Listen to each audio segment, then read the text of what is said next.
Pope Francis, the Jesuits, the two-pope prophecy, and the last pope prophecy of St. Malachi.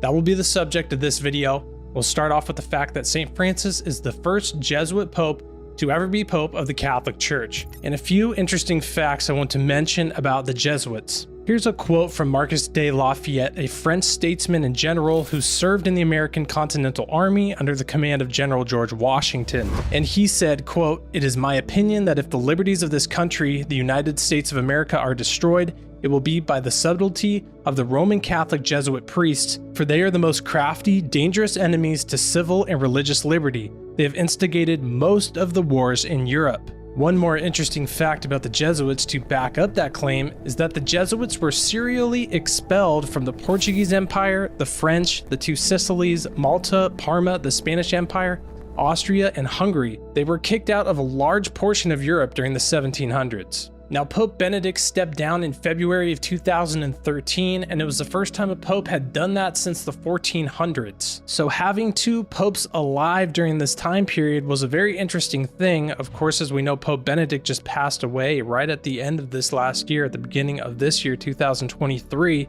And it's interesting because there's actually a prophecy from 1885. It's a Catholic prophecy from Anna Catherine Emmerich, again about 150 years before Pope Benedict even stood down. And this prophecy is of two popes, and it reads, "I also saw the relationship between two popes. I saw how baleful would be the consequences of this false church. I saw it increase in size. Heretics of every kind came into the city of Rome. The local clergy grew lukewarm, and I saw great darkness. I see that the false church of darkness is making progress, and I see the dreadful influence it has on the people. The Pope and the church are verily in so great a distress that one must implore God night and day." So again, a very interesting prophecy to hear, considering 150 years after that prophecy was given to Anne Catherine Emmerich, that's pretty much exactly what is going on within the Catholic Church and Rome at the moment. Which leads us to another Catholic prophecy, the prophecy of the 112 popes and of St. Malachi, which is an interesting prophecy, and prophecy is definitely still for our time as told to us in 1 Corinthians 14:1, and that says, "Pursue love and desire spiritual gifts, but especially that you may prophesy." So prophecy is definitely a spiritual gift that still goes on, and something that wasn't just intended for the early church in the book of Acts. And now the prophecy of St. Malachi, the prophecy of the 112 popes, which gives us a pretty accurate description of multiple popes leading up to what is said to be the last pope, which would be Pope Francis. He fits this category, and he is the 112th pope. And this happened to St. Malachi when he traveled from Ireland to Rome.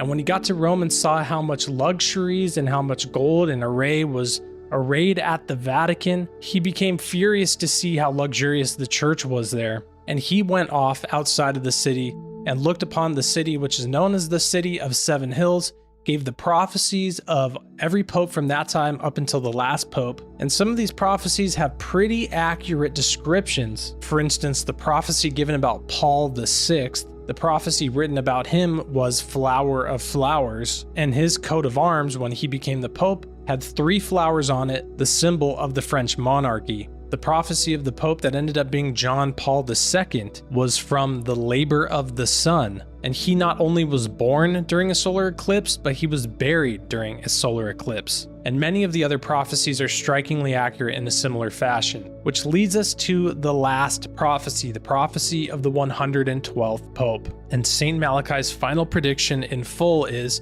"In the final persecution of the Holy Roman Church, there will reign Peter the Roman, who will feed his flock amid many tribulations, after which the seven-hilled city will be destroyed and the dreadful judge will judge the people." The end. So this prophecy tells us that many tribulations will come upon the church because of what is going on within it and how it's being run.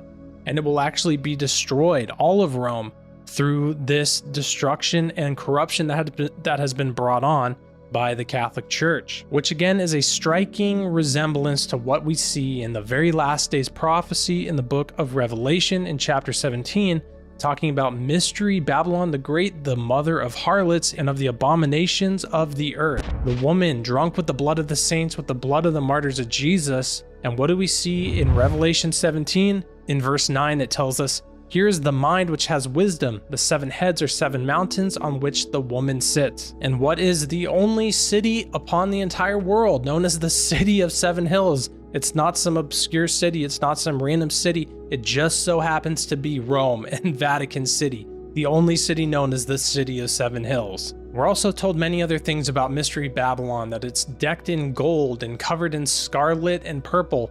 Other things that only are attributed really to the Vatican and the Catholic Church. I mean, they glory in these things. It's like a main focal point of what they do. So when we look into all of these different factors, the factor that we had a prophecy of the 2 popes, which seemed to be fulfilled. We have Pope Francis being a Jesuit, which has they have a very strange history, a history that is not so popular with the general public, even being kicked out of entire nations, a large portion of Europe. And then we have these prophecies, St. Malachi, the prophecy of the 12 popes. He even mentions the 7 hills in his prophecy, and Revelation tells us Mystery Babylon will have these same City of 7 Hills covered in scarlet, decked in gold, scarlet and purple. I mean, it's pretty amazing to see. So as we look at the world stage to see who could fulfill these last days big figures, the false prophet, the Antichrist, it seems as if, well, it really looks as if the Vatican will fulfill the Mystery Babylon aspect of this. And if the person leading that, of course, would be Pope Francis, tying in with all these other prophecies and everything else we are seeing, it really looks as if maybe that false prophet figure could be fulfilled in him, or just absolutely the ushering in one of these last kings in Revelation, and absolutely the prophecy of Mystery Babylon. Worth noting is that I did read that there were some people saying, well, because the sentences were separated, there could be a gap between the last pope, the pope referenced in St. Malachi's prophecy of the olive, and then Petros Romanus, the last pope, and that's just mentioned by a couple different people who've studied this. But of course, it really just makes more sense that it would go in sync, and that it just after the 111th would be the 112th, which would be Pope Francis. So my point in mentioning that is to not fear. We aren't supposed to fear the end times, nothing to fear. Put your trust in Jesus. You don't need the church to tell you exactly what to do. Of course, you're supposed to be part of a body of believers. But if you're reading the Bible, if you're believing the Bible and growing in a relationship with Jesus, that's how you get close to God and grow with him, and then get connected into a body of believers who are also Bible-believing Christians. So do that. That's important no matter how long or how short of a time we have. That's an important thing for us to be doing. So grow your relationship with Jesus. Start it today if you haven't already. Start praying to him and reading the New Testament, and you will be amazed at what will happen in your life. I can pretty much promise you that because the word promises it. Let me know what you think in the comments below. Thanks for watching, and God bless.